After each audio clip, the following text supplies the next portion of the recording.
Bamileke du Cameroun et de la diaspora. Chers compatriotes et chers amis,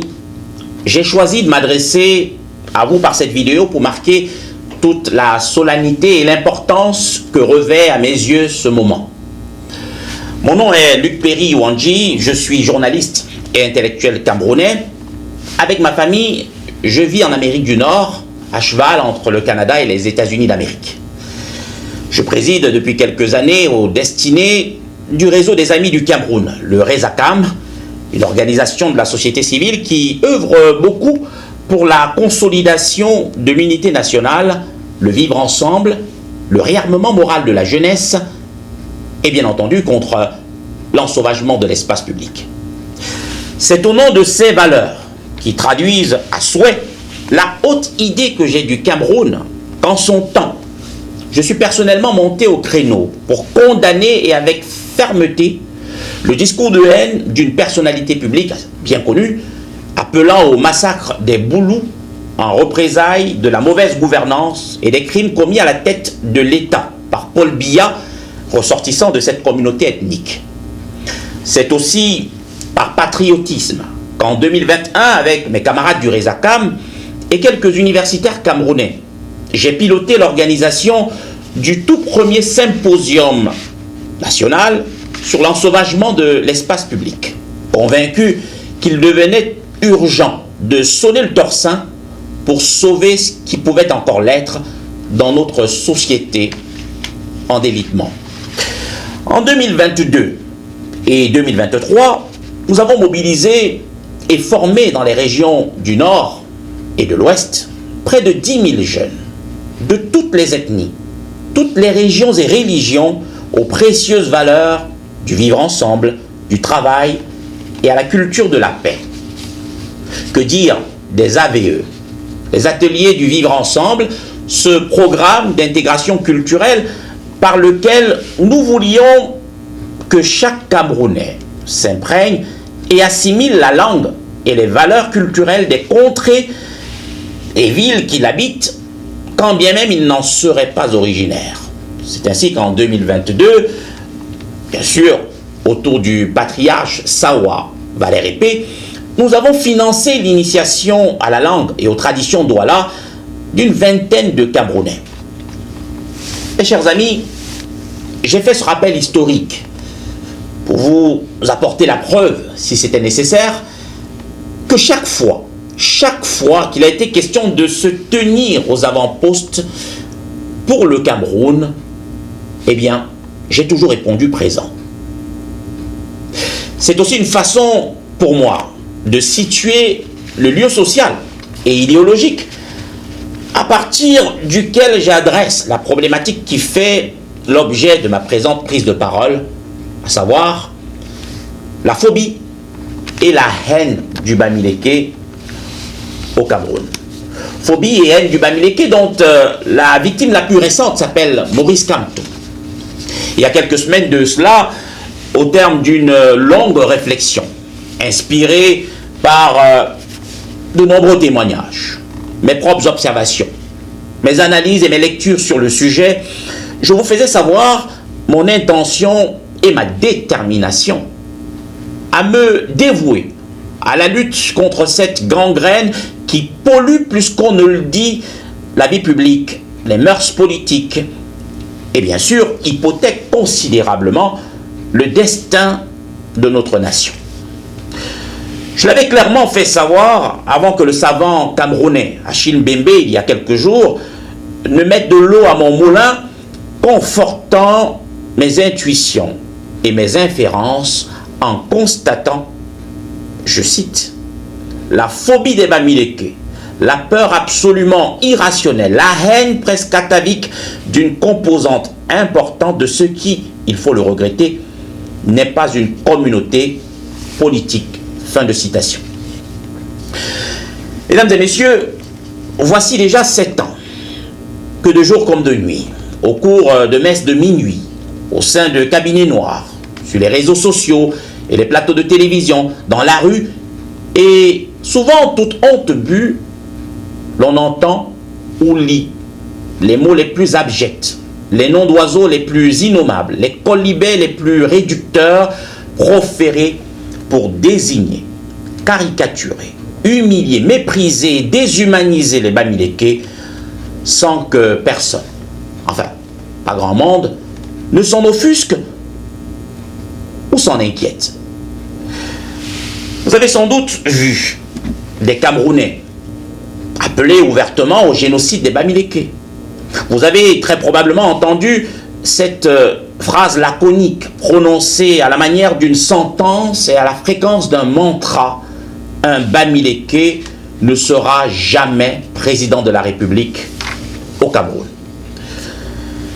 Mes chers compatriotes, cette manière si brutale d'ostraciser le Bamiléké à toutes les échelles de la société,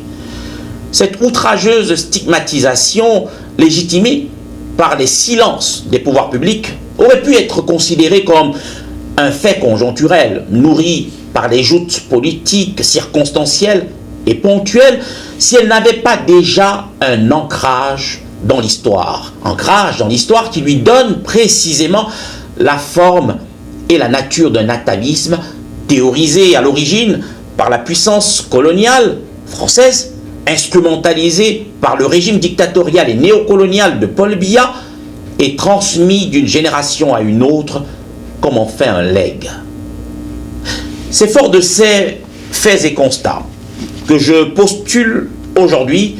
qu'il existe bel et bien au Cameroun un nanotribalisme anti-bamiléké. Nanotribalisme anti-bamiléké qui a franchi le seuil de l'inacceptable. Tout se passe comme si le régime qui dirige le Cameroun avait choisi de systématiser la mise sur la touche, la marginalisation et la diabolisation de tout Bamiléké, exprimant des velléités révolutionnaires pour refusant tout simplement de se plier à la médiocrité de ce système néocolonial. Ce qui est arrivé à Maurice Kamto et à tant d'autres avant lui arrivera donc assurément à Tundian, Ketia, Ngassa, Kameni, Fotso, Manfo et autres non-fac, pour autant qu'ils refusent de se soumettre à l'arbitraire et aux compromissions qui sont au cœur du conflit historique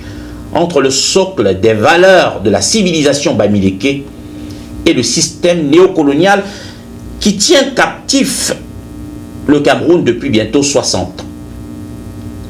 Et puisqu'il faut que ce spectacle de mauvais goût s'arrête, parce que la haine du Bamiléké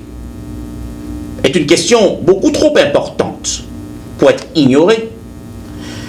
parce que le système néocolonial ne peut pas se faire harakiri en adressant la cause, le problème Bamiléké, parce que l'avenir du peuple Bamiléké est dans la République, parce qu'il s'agit d'une problématique complexe qu'on ne saurait laisser aux mains inexpertes, parce que la phobie du Bamiléké ne peut être traitée par des simplifications ethnicistes, la pulsion de vengeance ou l'esprit va en guerre, parce que, hélas, une frange certes minoritaire de jeunes Bamilékés semble avoir choisi d'y répondre par la violence des mots et les discours revanchards, parce qu'il faut donner à cette révolte, compréhensible du reste, et qui s'exprime dans les milieux bamilékés comme un ras-le-bol, le substrat et la consistance scientifique nécessaires pour la rendre intelligible, parce que la question bamiléké est par-dessus tout un problème camerounais majeur qui devrait à la vérité mettre en mouvement et inviter à l'action tout intellectuel de bonne foi. Parce que le Bami Revival doit enfanter d'un Cameroun Rebirth, parce que le Bamiléké est trop souvent menacé de génocide et soupçonné à tort d'hégémonisme, parce que je suis aussi Bamiléké et n'entends point léguer cette vermine de la haine du Bami à ma descendance, eh bien j'ai entrepris de mobiliser à la fois la jeunesse et les intellectuels bamilékés d'Afrique, d'Europe et d'Amérique, à travers deux grandes initiatives qui vont prendre forme dans les prochaines heures. Il s'agit d'un mouvement populaire de jeunesse baptisé CMJB, le Conseil mondial de la jeunesse Bamileke, une plateforme à travers laquelle nous allons forger une conscience historique et citoyenne et transmettre à la jeunesse le feu ancestral, le feu sacré des héros Bamileke. Aussi, nous avons entrepris la mise en place d'un think tank communautaire dénommé Bami Think Tank, qui va fédérer toutes les énergies de l'intelligentsia Bamileke dans l'optique de penser sans complexe, d'adresser sans faux fuyant et dans l'espace républicain toutes les dérives, les mutations en cours et bien sûr les grands enjeux qui nous interpellent en tant que communauté ou menacent l'unité nationale. Dans les toutes prochaines heures, nous allons poursuivre les concertations et les consultations pour la mise en œuvre de ces deux projets, mais dès cet instant, Bamileke du monde entier, intellectuels, jeunes, hommes et femmes d'affaires, indépendamment de vos allégeances philosophiques et partisanes, amoureux de la justice et de la vérité, nous voici appelés, presque sommés par le destin et la prophétie, à devoir assumer la mission de notre génération. Debout, fiers et dignes du sang de nos illustres aïeux, alors rejoignez-nous et rendons cela possible dès cet instant. Je vous remercie.